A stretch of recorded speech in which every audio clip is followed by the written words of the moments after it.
അപ്പോൾ ചെറുതൊന്നുമല്ല, ഇസ്രായേലിന് നല്ല അടി തന്നെയാണ് കിട്ടിയത്. അതിൻ്റെ ഭാഗമായിട്ട് ഇസ്രായേൽ തിരിച്ചടിച്ചു. അമേരിക്കൻ പ്രസിഡന്റ് പറഞ്ഞു എന്ന് നമ്മൾ മുമ്പത്തെ ന്യൂസിൽ മുമ്പത്തെ വീഡിയോ നമ്മൾ പറഞ്ഞിരുന്നു. അതായത് ഫോക്സ് ന്യൂസിന് കൊടുത്തിട്ടുള്ളതിലായിരുന്നു ഇറാനെ തിരിച്ചടിക്കരുത് എന്ന് അമേരിക്കൻ പ്രസിഡന്റ് പറഞ്ഞു എന്നുള്ള ചില ന്യൂസുകൾ വന്നത്.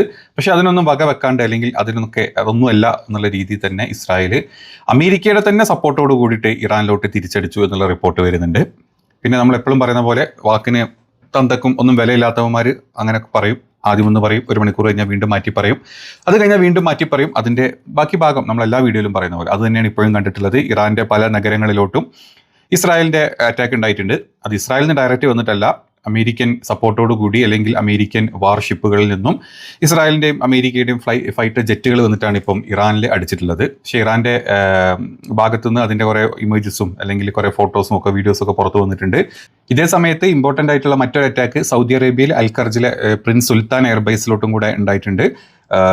ഭയങ്കര ശക്തമായിട്ടുള്ള എക്സ്പ്ലോഷൻസ് ആണ് അവിടുത്തെ പ്രിൻസ് സുൽത്താൻ എയർബേസിൽ ഉണ്ടായിട്ടുള്ളത്. അതായത് അൽഖർജ് എയർബേസ് തന്നെ അവിടേക്ക് ഉണ്ടായിട്ടുള്ളത്. അവിടെയൊക്കെ വാർണിംഗ് അലേർട്ടുകളും കാര്യങ്ങളൊക്കെ വന്നിട്ടുണ്ട്.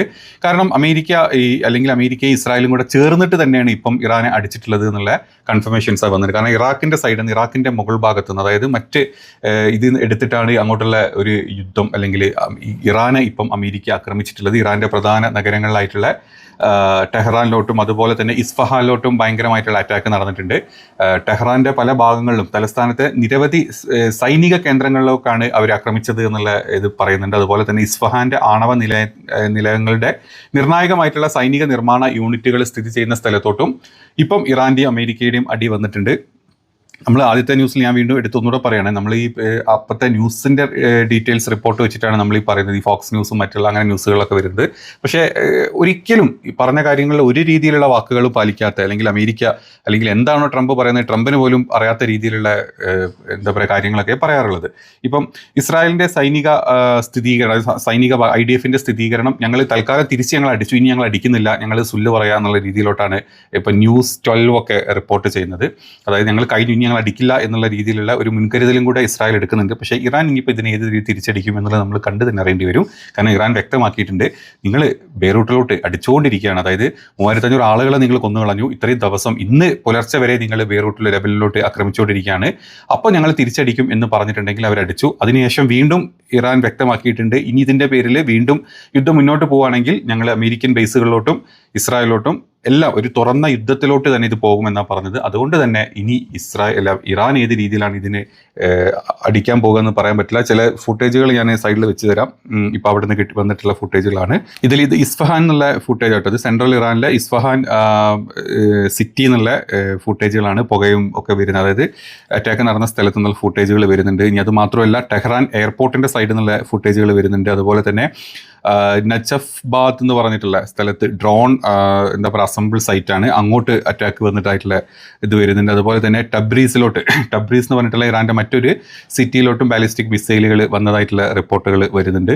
ഇറാൻ്റെ അടുത്ത നീക്കം എന്താണെന്നുള്ളത് ആളുകളൊക്കെ ശ്രദ്ധിക്കുന്നുണ്ട്. അതായത് ഇറാൻ്റെ അടുത്ത നീക്കം മിക്കവാറും ഇറാൻ ഇപ്പം ഉണ്ടായിട്ടുള്ള നാശനഷ്ടങ്ങൾ ഏതൊക്കെ രീതിയിലാണ്, അല്ലെങ്കിൽ ആക്രമണം വന്നിട്ടുള്ള സ്ഥലങ്ങൾ ഏത് സ്ഥലത്ത് നമുക്ക് ഐഡൻറ്റിഫൈ ചെയ്ത് അതിനനുസരിച്ചിട്ടുള്ള ഒരു ആക്രമണമായിരിക്കും എന്നാണ് പറയുന്നത്.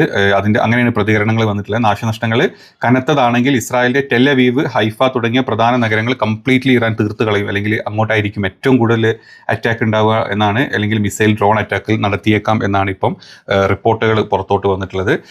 ഇറാൻ നടത്തിയ മിസൈൽ ആക്രമണങ്ങൾക്ക് പകരമായിട്ട് ഇസ്രായേൽ ഉടൻ തിരിച്ചടിക്കരുത് എന്ന് അമേരിക്കൻ പ്രസിഡന്റ് പറഞ്ഞിട്ടുണ്ടെങ്കിലും ബെഞ്ചമിൻ നെതന്യാഹുവിനോട് ഫോൺ വഴി ആവശ്യപ്പെട്ടിട്ടെങ്കിലും ഫോണിലൂടെ രണ്ടുപേരുടെയും ഭയങ്കരമായിട്ടുള്ള ആർഗ്യുമെൻറ്റുകൾ നടന്നു എന്നൊക്കെ പറയുന്നുണ്ട്.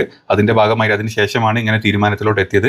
അപ്പം അമേരിക്കൻ പ്രസിഡന്റിൻ്റെ എത്രത്തോളം വില കെട്ട് കഴിഞ്ഞു, അല്ലെങ്കിൽ ഇസ്രായേലിന് വേണ്ടിയിട്ട് പണിയെടുത്തിട്ടില്ലെങ്കിൽ ഞങ്ങളെ തീർക്കും, അല്ലെങ്കിൽ നീ ഒന്നും പറയുന്നത് കേൾക്കൂല എന്നുള്ള രീതിയിൽ ഞങ്ങൾ അടിക്കും എന്ന് വ്യക്തമായിക്കൊണ്ടിരിക്കുകയാണ് ഇപ്പോൾ അമേരിക്കൻ പ്രസിഡന്റ്. അതായത് ലോകരാജ്യങ്ങളുടെ മുമ്പിൽ, ലോകത്തിൻ്റെ മുമ്പിൽ, അമേരിക്കൻ ജനതൻ്റെ മുമ്പ് പോലും അമേരിക്കൻ പ്രസിഡന്റ് എന്ന് പറഞ്ഞു കഴിഞ്ഞാൽ ഇസ്രായേലി പ്രസിഡന്റിന് അല്ലെങ്കിൽ ഇസ്രായേലി ജൂതന്മാർക്ക് തട്ടിക്കളിക്കാനുള്ള വെറും ഒരു പാവയായിട്ട് മാറും. അപ്പോൾ ഇതിനെതിരെ അമേരിക്കയിൽ നല്ല രീതിയിൽ ഇപ്പം പ്രസിഡന്റിനെതിരെ വെറും ഒരു വിലകെട്ട പ്രസിഡന്റ് ആയല്ലോ താൻ എന്നുള്ള രീതിയിൽ അമേരിക്കൻ പ്രസിഡന്റിനെതിരെ ഒരുപാട് മീമുകളും അല്ലെങ്കിൽ ഒരുപാട് സോഷ്യൽ മീഡിയയിൽ ഒരുപാട് പോസ്റ്റുകൾ ഇപ്പോൾ വന്നുകൊണ്ടിരിക്കുന്നുണ്ട്. താൻ വെറും ഒരു ഊളയായി പോയല്ലോ, അല്ലെങ്കിൽ നെതന്യാഹുവിന് വേണ്ടിയിട്ട് ജോലി എടുക്കുന്ന ഒരു പണിക്കാരനായല്ലോ എന്നുള്ള ഒരുപാട് എന്താ പറയുക സോഷ്യൽ മീഡിയ പോസ്റ്റുകൾ അമേരിക്കക്കാർ തന്നെ ട്രംപിനെതിരെ ഇപ്പോൾ ഇട്ടുകൊണ്ടിരിക്കുന്നുണ്ട്. അപ്പോൾ ഗൾഫ് രാജ്യങ്ങളിൽ പ്രത്യേകിച്ച് പ്രവാസികളൊക്കെ സൂക്ഷിച്ചിരുന്നുള്ള ഇപ്പം അൽഖർജിലോട്ട് അല്ലെങ്കിൽ ഈ പറഞ്ഞ ഒരു ബേസിലോട്ട് മാത്രമാണെങ്കിൽ ഇനി ഇറാനെ തിരിച്ചടിച്ച ആക്രമണത്തിൻ്റെ ശക്തി എത്രത്തോളം ഉണ്ടെന്ന് അറിഞ്ഞ് ഇറാൻ തിരിച്ചടിക്കാൻ പോകുന്നത് ഈ പറഞ്ഞ ബേസുകളിലോട്ടൊക്കെ തന്നെ ആയിരിക്കും. കാരണം അമേരിക്ക ഇതിൻ്റെ കൂടെ ഉണ്ട് എന്ന് വ്യക്തമാവുന്നുണ്ട്. അമേരിക്കയുടെ സപ്പോർട്ടോടുകൂടി തന്നെയാണ് വീണ്ടും